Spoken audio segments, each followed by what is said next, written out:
Graham Cofe with my music, bringing you music live from all over the world. And today I'm a bit black at the moment. I'm going to go pink. How about that? That's better. I feel like I'm brightened up the day now. In a minute, I'm going to be speaking to my friend here all the way from, where are you coming from? London. London, which isn't that far, but it's a million miles from here. Tantrum. But first, we're going to watch this video from Analog Trash. Please do enjoy it.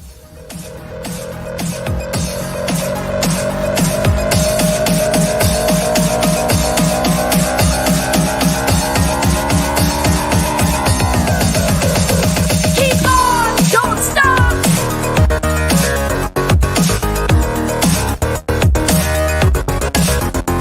Keep on, don't stop.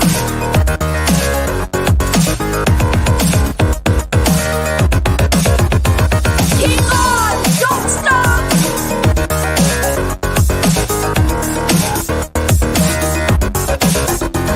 Keep on, don't stop.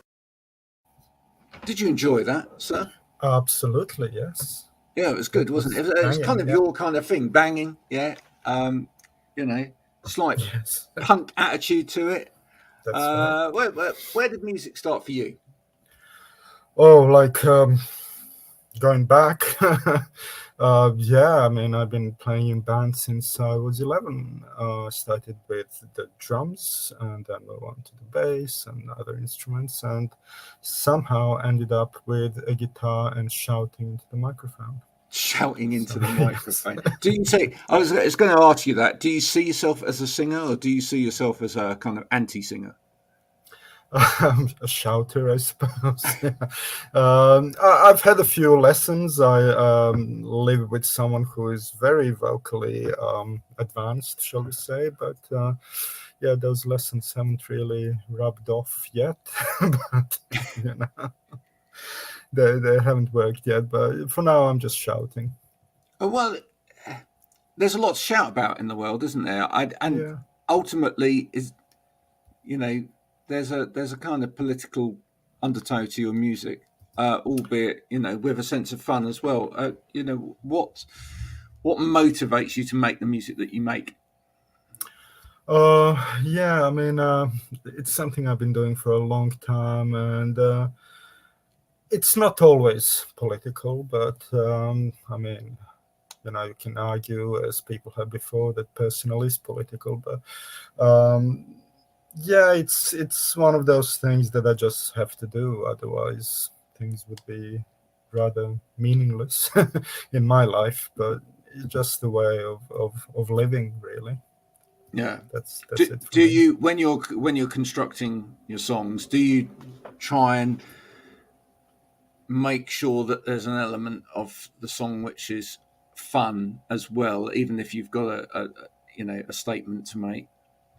Absolutely. I mean, in this band in particular, fun is kind of the main driving force, because as you probably know, there's not much money in this. So if we can have fun together, playing, then that's we've achieved what we set out to achieve. And if we can share this fun with people, even better. Yeah. How do the songs start? Are you a wordsmith first? No, I mean, usually it starts with a beat. I guess my first instrument was the drums. So it's a beat that I program and then layer on the guitars and bass. And finally, the vocals come last. Yeah. So if that's the case, how often is there kind of a guide vocal in there first, which is just kind of gibberish, and then how much of it stays as whatever you sang initially over the top of it, or how much of it then changes? Well, I'm going to kind of admit to something here. Maybe people will disagree with this approach, but since we started a couple of years ago, I've been using AI to start the songwriting process. There are a couple of websites free that you can use. You just kind of enter keywords and a mood, and then it gives you, lyrics that kind of become the starting point. Yeah. So Can you tell us what those which sites you are using? I use mostly a website that's called These Lyrics Don't Exist. So if you That's the time. if you Google that, you will find it, and it's so fun to play with.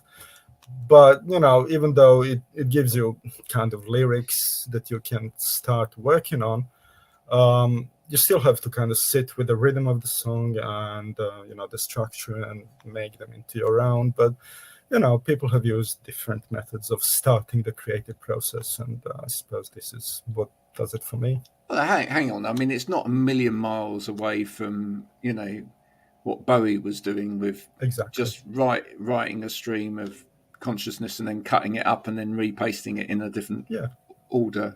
I think everybody that looks at AI, and this is quite an interesting conversation. Everybody that looks at AI and goes, well, it's killing creativity.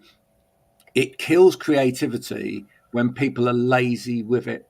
I agree. Yeah.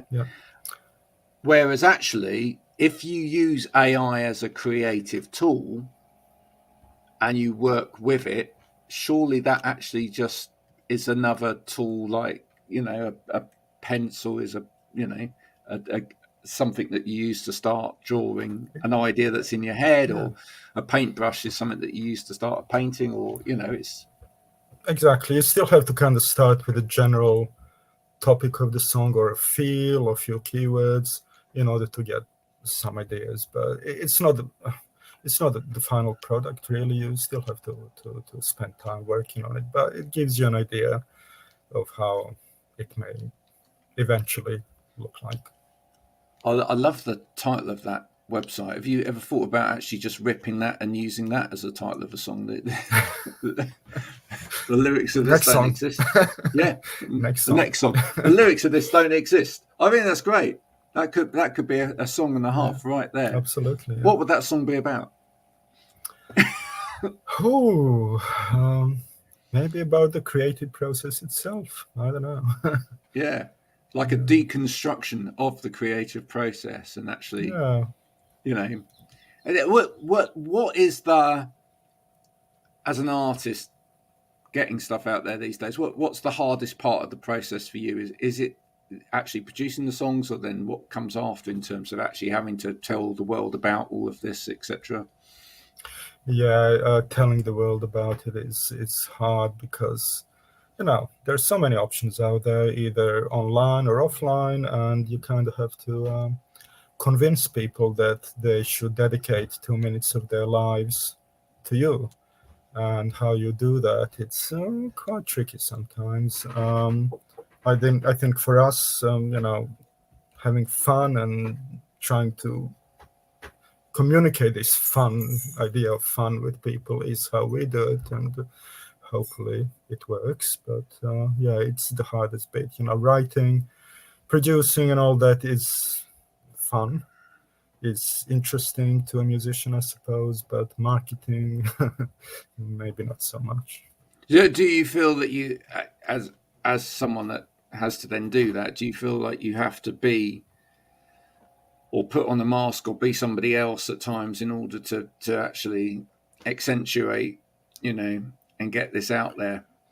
Yeah, absolutely. I mean, even on stage, I look at the videos of us performing and I'm thinking, who is this guy, shouting? That's not me, really. But you can't have to do that in order to put the point across and kind of dig deep into your psyche to find something that people can relate to, and it's sometimes difficult, but that's well. Let's talk about the new song. Tell everybody what it's called. Sure. It's called "Don't Be a Fascist."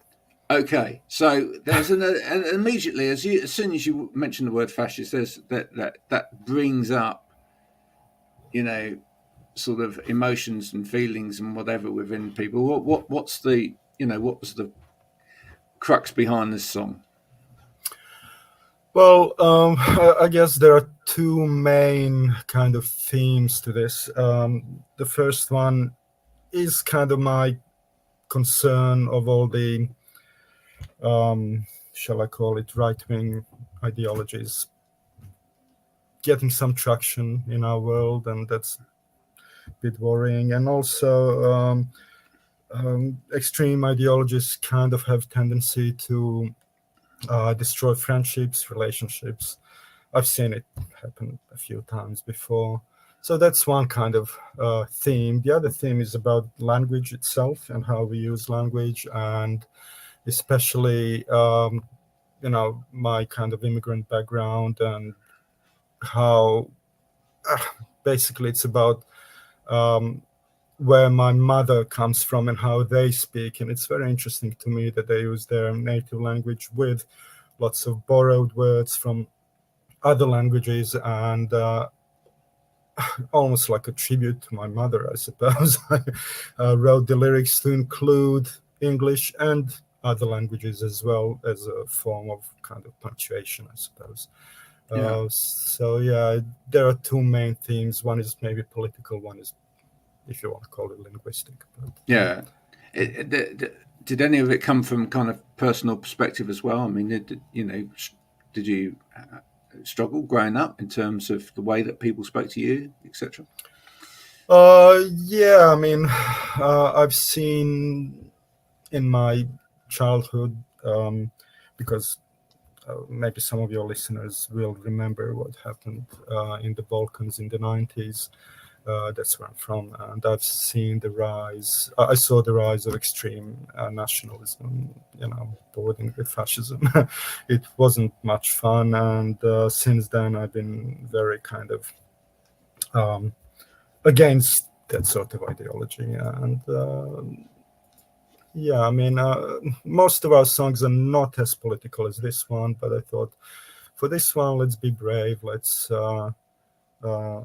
be even cheeky in a way, and just kind of do something that pops, I suppose. Yeah. Is there a sense as well in which all you feel that all of us can be fascists in the way that we speak to people, if we're not careful, if in the way that we maybe undermine people? I think it's easy for a regular person to kind of fall into that trap of kind of populist right-wing ideology. I've seen it happen. Some really decent, nice, normal people go all the way to the right. And I think we need to be just careful and aware of what we do and how we speak, how it might affect people, because ultimately I don't think people are evil.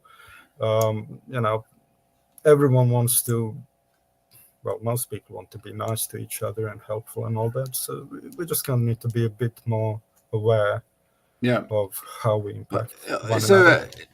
When was it written? The song itself was written about a couple of years ago in summer. Was there, so given when it was written, then is there an element in which it partially came out of Brexit as well? For me, watching Brexit unfold and actually watching a lot of sort of documentaries on TV where it was clear that a lot of people didn't really understand what it was that they were voting for. Absolutely. I mean, there were probably as many reasons to vote for Brexit as there were Brexit voters, really.